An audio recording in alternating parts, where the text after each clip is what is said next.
welcome to Brain Chat. I'm Dr. Mitzi Joy Williams, your board-certified neurologist and MS specialist, and my mission is to engage, educate, and empower those affected by MS to become an active part of their healthcare team. Here on Brain Chat, we'll be discussing all things MS, health and wellness, advocacy, and we'll even throw a little bit of music and music therapy in there as well. Thank you so much for joining us, and stay tuned for the next episode.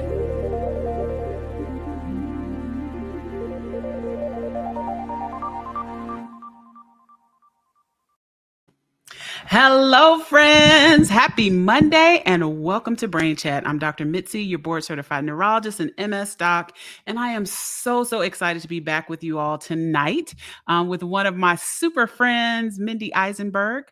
And also, Brain Chat wants to welcome one of our new sponsors. We do have sponsors. We want to welcome Biogen IDEC as our new sponsor. And also, for more information about our other sponsor, Janssen, you can go to more2ms.com. All right, very good. So you guys know how we do on Brain Chat. Log in, type in the comments, tell me where you all are logging in from. I bid you greetings from Atlanta, Georgia, which is muggy and a little rainy, but certainly not as warm as it was over the weekend. So happy for a little bit of reprieve from that. And very excited to be back with you all after a couple of weeks off to talk about a topic that I think is extremely important. And as Mindy and I were kind of briefly discussing before the program, we got a lot of ways that we can go and talking about imbalance, right? So, one of the things that we think about when we think about physical symptoms of MS, we know we have physical symptoms, but we also have invisible symptoms, right? So we have things that are very easy for people to grasp, as disabling, and certainly difficulty walking is one of those. But oftentimes when people think about difficulty walking, they think about weakness and they may not necessarily think about imbalance. And so I think it's something really important to talk about.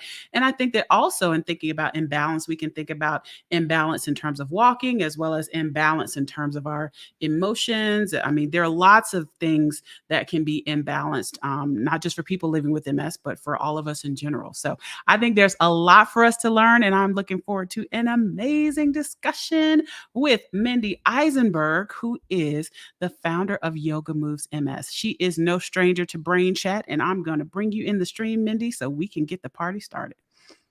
Yay. Hello. So good to be here with you. Absolutely.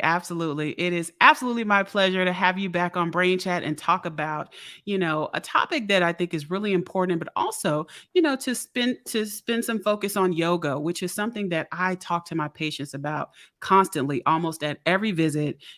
I advise people to, start a yoga program, and I talk about the benefits of yoga. So I am super excited, even about some of the things that we discussed briefly before the program to get into. And I see there are a couple people logging in from Detroit. I see Maryland. Oh, yeah. You guys keep typing in the comments, and we're going to go ahead and get started. So Mindy, you've been on the show before, but I always ask all of my guests to tell us a little bit about yourself and how you got into working with MS. Sure.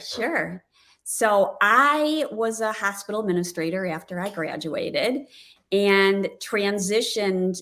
Once I had my kids, I transitioned to playing with yoga and doing it myself, and then realized that I wanted to teach it. And that was about 10 years later. So I got a lot of practice in. And I think someone out there knew that I was supposed to be doing this. My mother had primary progressive MS. So I lived with someone who had the body kept, progressing. There was nothing out there like there is now. And I venture to say there were no doctors like you out there at the time. I don't know how many specialists were even. I don't remember my mother having an MS specialist. She probably had a neurologist. I remember the PTs like afraid, the physical therapist afraid, told her not to move, it would make it worse. Now we know that that's so different. And absolutely. When you talk about balance, one of the memories I have is how well we got to know the fire department because we had pets in our house. Right. And so as a little girl, I remember, trying to help her, and we got kind of good at graceful at falling down. And then either a neighbor or somebody would have to come over and help. Wow. So, Wow. Yeah. yeah. And so, in thinking about imbalance, that is certainly one of the consequences that can be, in some cases very devastating, for people who have chronic conditions like MS, certainly falling, you can run the risk of breaking something. Also, there are cases if you live by yourself where you don't have anyone that can come and help you immediately, so, one of the big reasons we certainly want to treat imbalance is because we want people mobile and able to move around, but we also don't want them falling down and hurting themselves No. or being stuck somewhere for extended periods of time. And what we find is, as you say that, when people are concerned about their balance and their safety, it seems to make it worse. Mm. So that's one of the reasons. I know we haven't gotten there yet. Yeah. Yeah. Okay. So before we get into, the nooks and crannies, let's just kind of take a 50,000-foot view and talk about what is imbalance, right? So when I think about imbalance, I think about, people who, difficulty walking. A lot of my patients say they feel like they're veering to one side, Mhm. like they look like they're drunk. That's often how people describe it.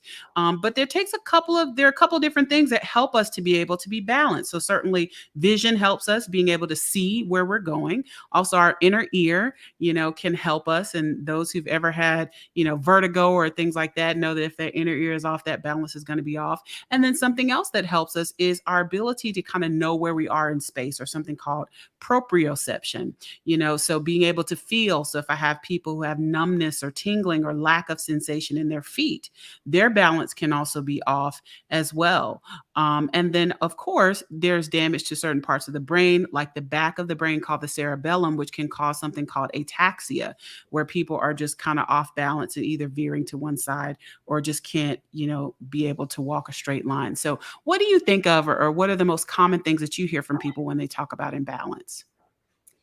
I think they talk about how one side feels weaker than the other. Mhm. People who have foot drop talk about that. Um, I do hear some dizziness. Mhm. When they talk about balance, there's usually frustration. Mhm. And what I see when they walk in the room is, well, this is sometimes they're using a cane or a walker, and sometimes it'll be like, where is your cane or your walker? Right. Oh, Right. it's in the car in case I need it. So how's it going to help us in the car, in the trunk? I don't know. It's magic. No, Right. actually, I've made the cane now is a yoga prop. Mm. We'll snap them when they come in. Nice. To make sure you bring it inside with you, or make sure that it's close Absolutely. to you Yeah, when you need absolutely. it. When I do it, well, what's a little bit different, like from yoga and yoga therapy, is we do a little bit of an intake or an assessment just to ask people, find out where they're at. And one of the questions that's really telling for a yoga teacher is, do you use assistance to ambulate? Mm. That immediately tells us, what kind of environment they're going to need, or props, or how to approach certain poses, really our whole practice. Mhm. So Yeah. let's talk about, what is the difference between yoga and yoga therapy? Is there a difference? Are they the same thing? Way back when yoga was created, we're talking thousands of years ago, they probably were not that different. The Mhm. main reason yoga was birthed was because the people who meditated wanted to be able to sit. Mm. So they needed to move their body before they could be able to sit. A yoga therapy, now we've got this fast paced, hot yoga, All some different kinds restorative, of yoga. all Mhm. different kinds of yoga, Mhm. fast, slow, restorative. There's yoga nidra, which is more of going into a deep sleep resting, but also helps get into the emotional layers. And so yoga therapy is usually trying to help somebody with some type of condition. Mhm. Now, from an Ayurvedic standpoint, which is the sister science to yoga, Mhm. They look more at, Ayurveda doesn't call it a condition like necessarily MS. It's more about the way the body's presenting, and it's based on the elements in the earth, like earth, water, air, fire, space. So a little bit different. We won't get too much in that, but when you talk about balance, so Ayurveda is actually all about what's not in balance. Like, let's say you could understand this one, right? What if you have too much fire in you? So if you have too much fire, you're going to burn from an Ayurvedic standpoint. So you want to have more cooling foods, or you want more cooling practice, or people with MS, very often their symptoms are exacerbated by heat. So we want to change the practice based on that. And really, Ayurveda is about lifestyle. So changing your lifestyle as opposed to just what happens on the mat. Right. I love that, because I think it's so important. And one of the things that I really try to emphasize is the importance of empowerment and people knowing what they can do to help themselves. Because oftentimes with MS, people do feel helpless in some sense because it's so unpredictable, and want tools and things that they can do to help themselves to improve, their health mentally, physically, etc. And I think that yoga is an extremely useful and amazing tool to help do that. And the benefits are not just physical, but also there are mental and emotional benefits. But before we get into that, so how do we know? So, I have a lot of people who, got diagnosed with MS, and they may have had problems. And one of the common things people say is, oh, I thought I was just clumsy because I was tripping, right? So how do you know that you've gotten to the point where you have a problem and you need to do something about it? Or should we look at it more like do something about it before you have a problem? And what are kind of the pros of cons and cons of approaching it that way? So from a yogic perspective, if we do practice as a routine, then we know when the body's off, because we're tuning inward. Right. And so the messages come through probably clearer and quicker from that. And we may stave some of it off. I don't think is it a cure for the disease? No way. Right. But we become more aware of what's going on in our body. That's that proprioception you were talking about. And so we are aware of what's in the body and what's outside of the body. And I think that I've seen people tell me that I've seen it, and they've told me that they have been able to prevent, the ataxia or the weakness from focusing on it, rather than, because when we look at anxiety, or you think something's wrong, so the tendency is push it away, right? I'm not going to deal with that now. Push it away, get it out of here. But with yoga, and you're sitting on your mat, and it's just you and the mat. Right. So it's knocking at your door. But then you can do something about it, because you are empowered. You have these tools your toolbox is filled.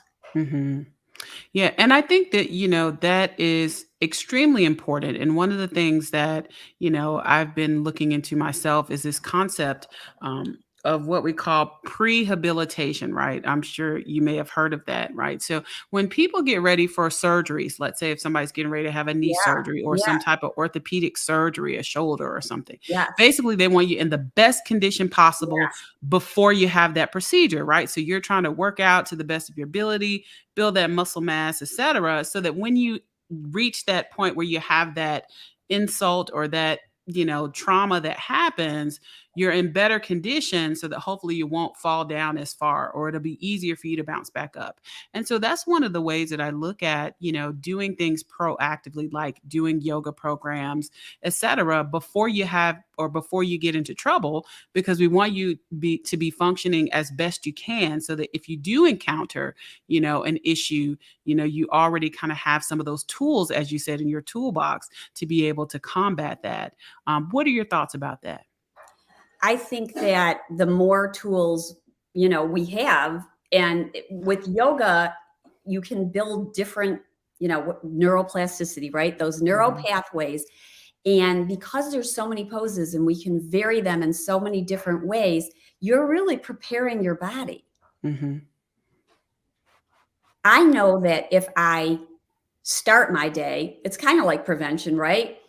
Starting the day with the routine of the meditation or a breathing practice, because there are these different levels of practice. Some people's yoga practice looks like breathing. Some people's yoga practice looks like meditation. Some people's yoga practice looks like active yoga poses, and some looks like restorative, or a mixture of any of those. So we have all these different tools, and variety, I think, is best. Now, from an Ayurvedic standpoint, I always go back to that because it gives me this sense of how do I organize my life? So if you know what we say is opposites. So, if you know that you're having weakness, of course, intuitively, you want to practice some strengthening poses. But what Ayurveda says is usually it's the likes that attract, right? So, I'm really flexible, so I'm going to go for all those poses where I do the splits, whatever. But that's not necessarily what the body needs, right? So the body might, I tend to be a little bit hypermobile. So really my focus should be on alignment and strengthening. Right. Stretching isn't what I need as much as I love it. But we kind of go for what, it's kind of like attracts like. Right. So instead, that whole, if you look at the yin and yang symbol, right? That's the balancing act. Yeah. So, so really, sometimes the things that we may be attracted to, for instance, I used to work out a lot in the gym and I liked the way my legs look. So I spent all my time on my legs, but I really probably need to be working on my arms a little bit more. So I definitely can identify with that, and so how does one know what they need to be doing, or how does a person know where to start, right? So let's say we have someone who's like, my balance is off, I'm having some difficulty. Dr. Mitzi told me, go do some yoga, right? Yeah. How do we know we're doing the right thing? Yeah. How do people get started? So finding a great teacher, near you. We do Yoga Moves MS has several online practices. I sometimes teach privately. A lot of people come for the small group classes. So having somebody who's really good at that assessment from a yoga therapist, that's ideal, is to have the yoga therapy assessment. But a lot of people either can't afford that, are a little scared of it. So they could dip their toes in the water for perhaps with a chair yoga class and then see how that is for them. And if it's too hard, they can back off to, we have an intro to yoga class. And sometimes that's a great way to go. And if it's too easy or they prefer to be on the floor, then we go for that modification. If you go into a mainstream yoga class and you're already feeling imbalanced, that could really throw you. I have people who come to me who've been prior yogis and still feel, thrown off by how they're going to do it. And so I'm always on a crusade to say, the anxiety is there. I know it's there because I've been teaching yoga for MS for 18 years. Wow. Yeah. And that flyer has been in doctor's office way before COVID and before we could send everything out through email. And people would tell me it sat in their desk drawer because they were afraid to go. So part of it is, how do you get started? You asked? Do it. Right. Find a good teacher, feel confident about it, that you're in a safe place. Right. And I think that, it's so important what you said, right, is that you have to start somewhere. One of the things that I really try to emphasize, especially, about yoga, is that there's a level for everyone, right? I remember my first yoga class, 15 years ago when I was living in Augusta. And at the time I moved to a new city, I didn't really have any friends. So I spent a lot of time at the gym. So I took yoga classes, I took Pilates, and I took everything, right? But really fell in love with yoga. And the thing that I love is that that there's a level for everyone, so you don't have to be intimidated, because you don't have to be able to stand on your head or, twist your leg around and do a split. You don't have to be able to do that from the beginning or to have a successful practice, but you do have to take that first step and start somewhere. You absolutely do. And, part of the practice is like the worry is, what if I can't do that? Mm-hmm. But actually, it's part of the practice. You realize that as you start to practice, you go, oh, so I could try it this way. I could do it that way. Nope, my body's telling me I should back off from this now. And that's true too. I had an injury and I have this hypermobile shoulder, and I really wanted to do handstand. But the practice for me was no handstand. Right. That's probably not a great example, but we have to acknowledge, an injury and work with it. And you can go in a class and do part of the class and not all of the class. A lot of people will always say, go down to child pose, go into a resting pose, take a break. As long as you're breathing, you're doing yoga. And the breath, really, we haven't talked about that yet, but the breath is an indicator of how balanced we're feeling. So tell me a little bit more about that. So let's just say we got hyperventilating going, like we're barely exhaling, right? Mm-hmm. Or holding breath. Well, surely that is going to throw our balance off. Mm-hmm.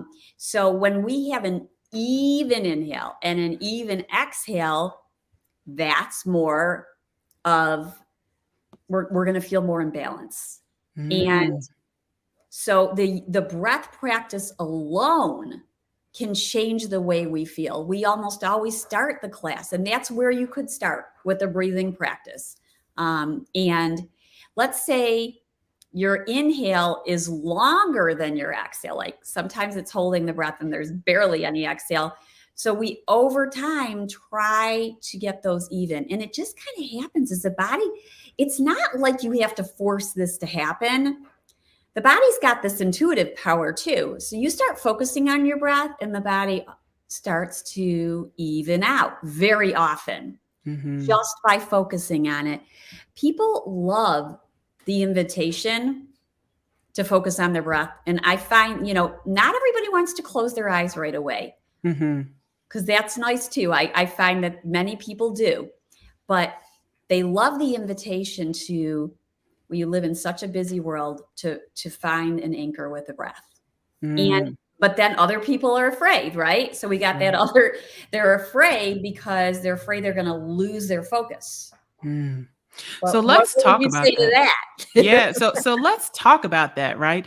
That focusing on the breath. One of the benefits of yoga that I talk to my patients about very frequently is, focusing on that breath really allows us to quiet the mind, right? And if you're trying to balance, as you said, it's very difficult to balance when our mind is all over the place and when, we've got all these other things going on. And as we begin to focus on that breath, we begin to feel more balanced. So, I think that that's an extremely important point, because, the benefits are not just physical, but also mental, right? And you touched on anxiety a little bit earlier, but let's talk about that and how yoga helps with that. So yoga is like a balancing act, right? So when first of all, I think from a physical level, when there's anxiety, helping the body move, if we're in a tight, contracted position from anxiety, which many of us are right now.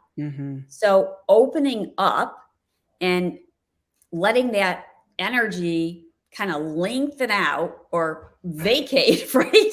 I have a teacher who has a spinal cord injury, and he's a very advanced yoga teacher, and he says, let it out. So he has a lot of spasticity. So the first thing he does in the morning is like, let it out, So I think that, and he's really, he was one of the first people who taught me about rooting down. When someone's anxious, they can get very helter-skelter up towards the brain area. Would you agree with that? Absolutely. But Absolutely. they don't feel grounded down in their feet. And I know people say, oh, but I'm numb. I can't feel my feet. And you know what his answer is? You do have a sensation. So he's got an injury. I think it's from like let's say T4, T5. So he doesn't feel. Right. So that's the thoracic spine, the middle spine, which controls things from basically that waist area or a little bit above the waist area down to the lower extremities, to the legs. So he had to find a way to find a base for his body, which he considers the spine and the sitting bones.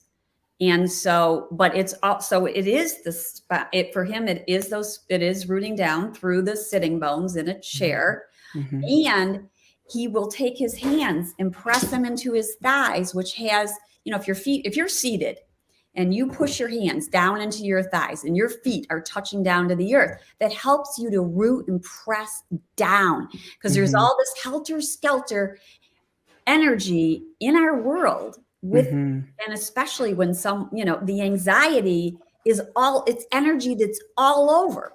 Right. So it brings it more into control, alignment. And that is something that the poses, almost every pose, whether it's seated mountain pose, the basic pose, which is seated in a chair with your feet on the earth, or standing, we start by rooting down the feet with all those different receptors at the bottom of the feet and traveling up the ankles and the hips and the neck. And but that's where it starts. So we've got an even breath and we're feeling sensation in our body, whatever it is, because numbness is a sensation. Right. So we've got the anchor in the breath. That's one of our tools, a very, very, very important tool. And then we've got the anchor in sensation in the body. And that's how we get this whole mind, body, spirit connection that perhaps differs from other types of exercise. Yeah, I love it. And I think that, as you're talking about being rooted and grounded, again, kind of being aware of the sensations in our body is extremely important, right? I think about it when I first started practicing yoga 15 years ago. I remember my first class, the teacher kept telling me to take my shoulders out of my ears, right? And so I'm sitting there and she's like, put your shoulders down. And I'm like, okay. And then she would come back by and whisper again, put your shoulders down. I'd be like, okay.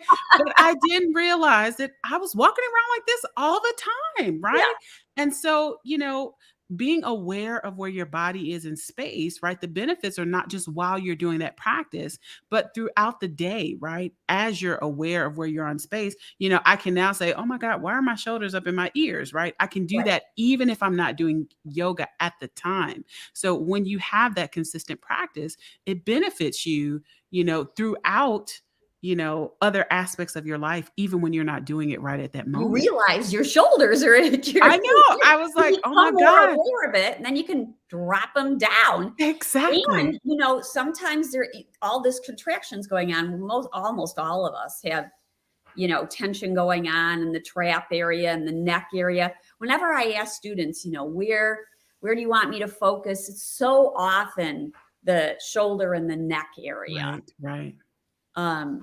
And so we call yoga an internal massage. Like you can go have someone do it to you, which is awesome. And I think that's very therapeutic, right? It's awesome. But yoga is an internal body massage that you can do for yourself. Oh, I like that. Now, taking your shoulders up and back and around, right? That feels good. It does. Now, let's go back to something that we were talking about before we started the show, right? So we talked about proprioception, right? Which is kind of feeling where our bodies are in space. But you used another term that I found very fascinating called Introception. Tell us a little bit about that. Yeah. And like I said, I'm not sure who coined this word, but I have definitely seen it in the yoga therapy journals. And it's the awareness from inside. So I find even like, they could be an excellent athlete, at a sport, but not, and of course they're going to have that awareness with whatever they do. But when you take it into another environment, they may not be so aware. Plus, so we've got this space around us, and you're like, what do you mean the space around me? But where is your body in that space? Right. What happens if you put your arm up over your head or you take it out to the side? How do you feel different? What if one arm is up and one arm is down? Now, how does that feel outside? But how does it feel inside?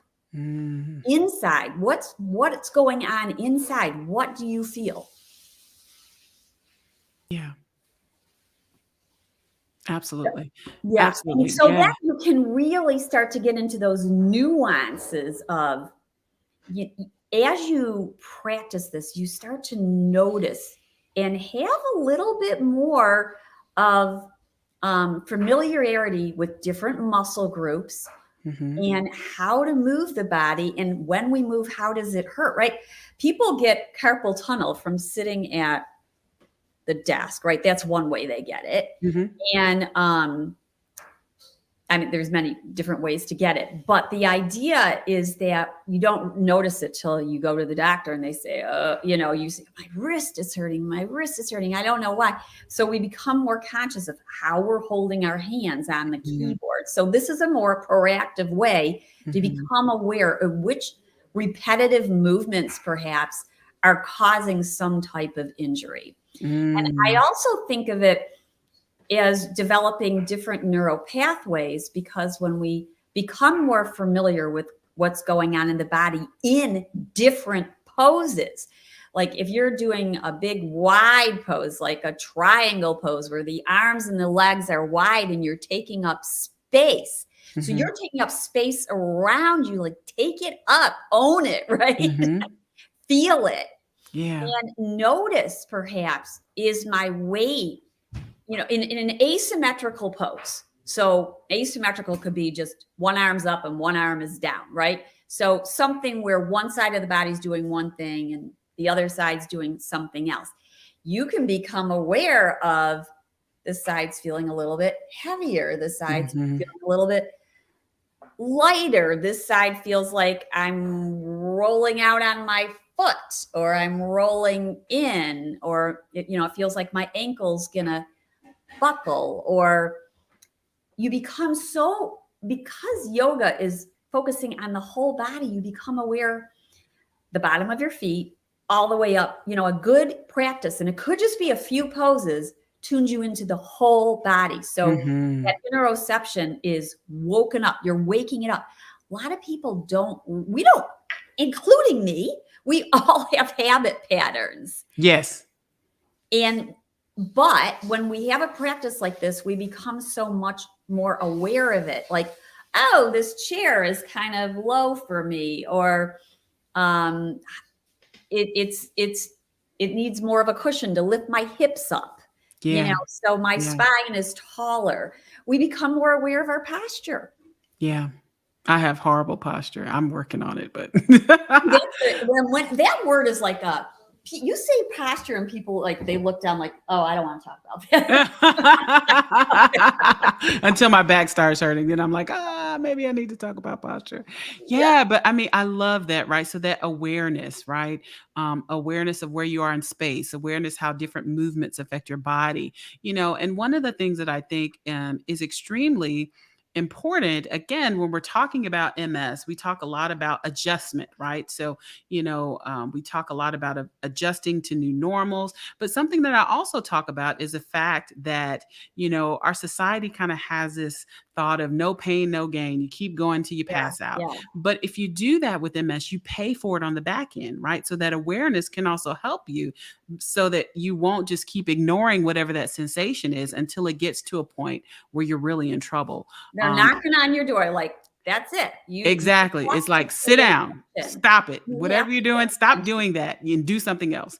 Yeah. So I think that that's so extremely, vital and important, to living well, with this condition. So What you are have some, to know go when ahead. it's causing, excuse, No, we no, have no, go to ahead. know when we have to, in order for the no pain all gain, we Mm-hmm. have to know what's causing the pain. And very Mm, often we turn that off and we don't want to pay attention to it. right.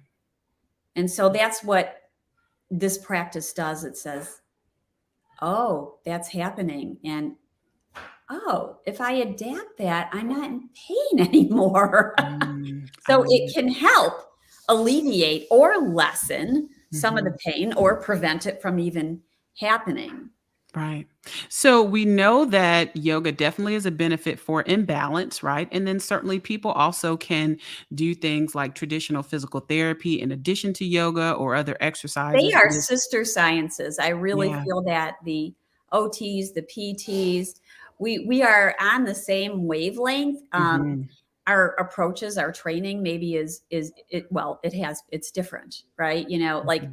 a yoga therapist is usually looking at the whole body. Like one of the first things I do in a yoga therapy assessment is have them sit or stand, in mountain pose. Hmm. You can get a lot out of that right there. We could spend hours on that. In mountain pose. Yeah, I But, will. That we might might be a get little kind of tough. stuck or static. Um, and a PT is going to come at it from much more specific, usually much more specific standpoint. If I was doing a yoga therapeutic, I probably still wouldn't get as specific as the PT. Hmm. Hmm. So, what other symptoms can yoga help? So, we talked about imbalance. What other symptoms can be helped or improved with a yoga practice, a regular yoga practice? Well, I'm going to talk from my students' perspective because they know best, right? So they Hmm. tell me that fatigue, it really Mm, helps fatigue. You know how like it's really hard, right? You're feeling fatigued and getting on the mat or doing the practice is tough. But there's always a change in people's faces around a quarter or halfway through the class. It's like you wake up, right? Wake up, waking up. Um, in fact, that's the name of my teacher's book is called Waking, mhm. waking. And that's what we're doing. And people tell me they sleep better, their fatigue is better. It does help spasticity. Mhm. And the more you do it, of course, the more it's going to help. Again, it won't alleviate it totally. But if we go for that whole prevention, like I'm not spastic now, but if we keep our flexibility, it's not like it all happens in one day. Right. They say at about a year of a practice, you might, get to a certain range. But it takes time to reach that, and your body changes. So what Right. was good a year ago, what Mhm. the body is always changing and we're meeting the body where it's at. Right. Right. That's part of it. Right. So empowerment is huge. It is Mhm. strengthening. People think of it as just stretching, but it's strengthening. And Mhm. there are so many different poses that can get at that, including mountain pose. Mhm. And the breathing Yeah. helps with the strengthening, especially that exhale is so key to core strengthening. And the concentration and focus for people who feel brain fog, Yes. they feel more clarity. Absolutely. Absolutely. There's something, when I first started yoga therapy, it was so fresh. We didn't have studies, and we have a lot more studies now on yoga and meditation, but we still don't know what that magic is about yoga where people get that yoga glow, Mm. where is that coming from? And so Mm. I really think it is marrying this together, the breath, Yeah. movement, and some people like chanting, and that actually Mhm. is part of the yoga practice as well. Mhm. Absolutely. And I see a comment that I'd like for you to address. And it says, fatigue is so hard and it feels counterintuitive to move to help fatigue. And I hear that a lot from my patients, right? And you briefly touched on that, but a lot of people say, I'm too tired to move, and moving is going to make me more tired. So, how does it help improve fatigue? Well, not moving is going to make you more tired too, right? Absolutely. So I think one of the big things is the breath alone, because if that breath is not a rich breath, and by the way, I would say 50-60% or more people do not breathe optimally. Mm. That I'm not pulling that out of a hat. I actually might be underestimating that we about 50% of people mouth breathe. Mm.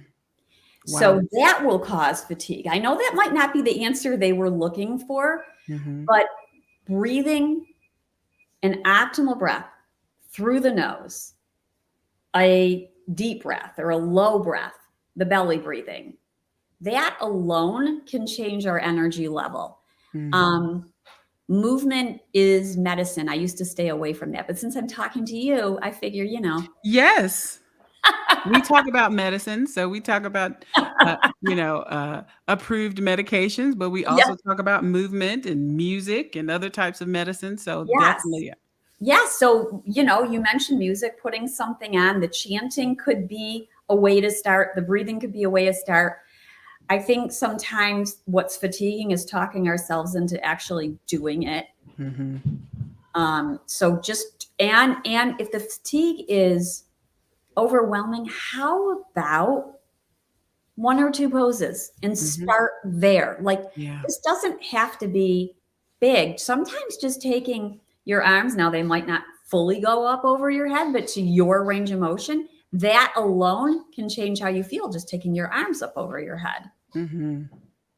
I love it. We can change our energy level. Let's say somebody's feeling really anxious. We were talking about that earlier.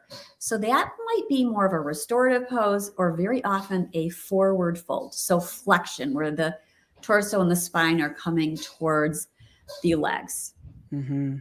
Yeah. That will be more calming for the nervous system. Yeah, so many amazing benefits. So, in thinking, because we are getting close to our time here, we've been having a It really goes so fast. I know, rich discussion. So, how does someone get started? Okay, Mindy, all right. I live in South Dakota, and I got someone from Iran today. I just have to say. Oh wow! Well, we've got somebody from Toronto on the show. That's great. Who's tuning in, but not quite as far as Iran. Yeah, we had London earlier today. That was amazing. Nice. So how do they practically get started, right? So what are some resources for someone who says, okay, this sounds really interesting, I don't know where to start. How do they get started with a yoga practice? I think so. What they need to know is they don't have to have anything fancy. If they're going to start with chair yoga, then a basic folding chair that's sturdy, that's not going to fall, right? It is really nice. Sorry. That's okay. It's really nice to have a sticky yoga mat. Because that will help some stability. And you can get those anywhere, like Walmart, Amazon, all over the place. You can buy them for $10 or $20, and that is an awesome, you don't have to have a fancy yoga mat. Other than that, the props can be really found around your house. You don't have to buy anything fancy. If there's any concern about ambulation, like we said, if someone is using a cane or a walker, I would definitely start in the chair. Now, I do have some people who prefer to be down on the mat and do not want to be in the chair. And by the way, that's part of this whole balance thing, right? Like being empowered to get up and down. But you only want to do that if you have assistance nearby, if you've got everything set up so it's really safe, the chair against the wall, you know that you never go down unless you know you can get up with help. Right. But so they can contact someone like me. There are different organizations around who offer adaptive yoga for MS, and we have intro sessions So that's a great place to start. Meeting with a yoga therapist is an awesome way. Even just one time to kind of get that confidence going is a great way to start. We are going to have a super, super soon, like I'm hoping next month, is an on-demand system where nice. they'll be able to so we are getting people from around the world, and sometimes it works out that the timing is good and sometimes it doesn't. So that's why we started the on-demand, so people can pick a class, and there will be ones that are just for beginners, and they can play around a little bit and test as long as they commit to stay within safe rounds. And I think it's great to always ask your doctor, like, what do you think, what should I do, or what should I, probably more like, what shouldn't I do? And then Absolutely. and then work from there. Yeah. So those are all great points, right? So, very minimal props, right? You can find things around your house. I've got yoga blocks and I've got blankets, but, sometimes I'll get a towel or a Right. blanket. A towel works, a blanket works. Sometimes pillows work, a bathrobe, the belt to it. One that we've started using a lot is leg lifters. So people use a leg lifter. We use that to help stretch. I honestly think the cane is one of the best props. You can use a cane to do a side bend, lifting the cane up over your head. You can you can stretch your foot with it, flex the toes towards you with it, get the little handle around there. There's some amazing things we can do with the cane. So, and if you don't have a block, you might use one of those exercise balls and squeeze it. And then, of course, during COVID, people started using toilet paper rolls instead of the block between the thighs. So that works too. Smart. Listen, we learned all kinds of hacks during COVID, didn't we? We sure did. Yeah. I mean, I love it. So, so you don't need a lot of equipment. Certainly there are resources. Now, how would someone find out about yoga therapists in their area? Is there a place where people can look? It's called the International Association of Yoga Therapy. And so you can look up by region. Okay. Awesome. And if they can't, they can actually contact me and I'll get them in touch with someone. Accessible Yoga is another organization that has been keeping a kind of a storehouse of people who work with adaptive yoga or accessible yoga. So that's another great way to do it. The small group classes have been awesome, and we haven't gotten back together yet. That COVID strain has still been going around a bit where people aren't quite ready to be in the room yet together. But the small group classes are awesome because talk about balance. It's the balance of the people in the room, like cheering each other on. Right. And then making suggestions about how they might improve balance because this is what they do, meaning they make a suggestion. And I think I am a facilitator. Every idea, almost every idea is come from a student, all these creative ideas. Yeah, I love it. Well, we could sit on here and talk about it for another 2 hours, but there is a time limit, unfortunately. So what last tips or what tips would you give someone who may be on the fence or may be scared to start a yoga program? What tips or what advice would you give them? I would say, and I have some people say to me, is it okay if I just watch? Which is fine. Come watch, just try, and maybe not think about it so much, but just dip your toes in. Dip your toes in. And I don't think you'll be sorry. You could start with just learning regular breathing. You could learn what's called alternate nostril breath. And there's a lot on there on YouTube about alternate nostril breath to balance out. Just even developing a little bit of a routine for your day, starting out by breathing before you get out of bed, like take 10 breaths and just watch those breaths and feel them and tune in before you even step out of bed would be a great way to do it. Mm-hmm. Or, put your feet up the wall.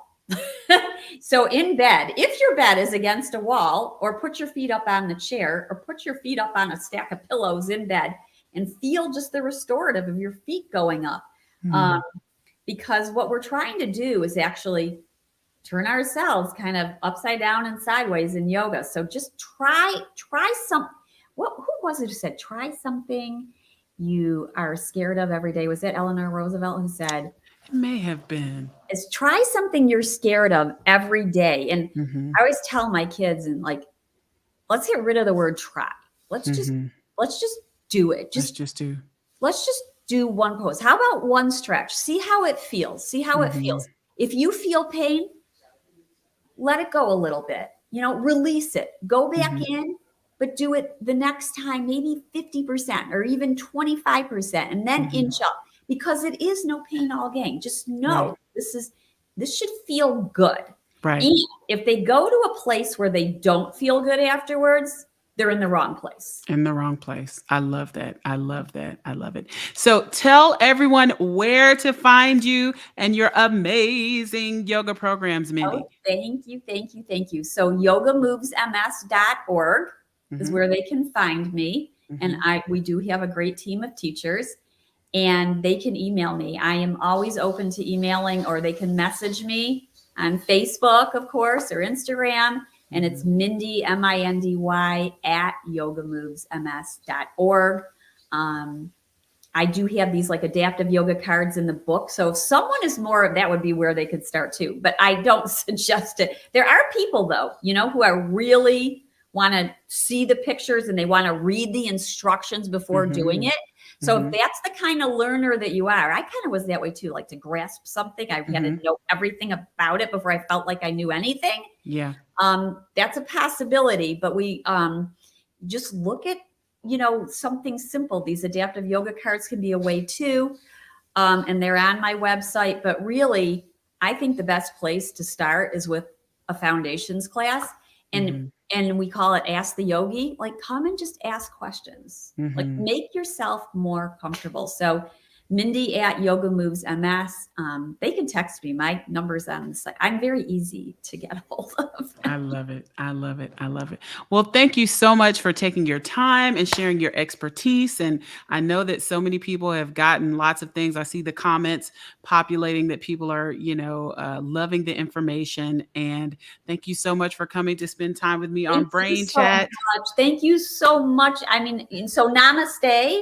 This is actually like a hand mudra. We didn't talk about hand mudras, but one of the benefits of namaste and putting your palms together is to balance out the right and left hemispheres of the brain. I love it. What better way, right? Like, this is yoga. Breathe and put your palms together. So I really, really honor and appreciate you, Dr. Mitzi. You are amazing. You call yourself the nerdy neurologist, but I am honored that you asked me to be on here and that we could share the benefits of yoga together. Absolutely. It is my pleasure as well. All right. Namaste, everyone. Namaste. We will see you in 2 weeks. Same bat time, same bat channel. Have a great night, everyone. Bye-bye.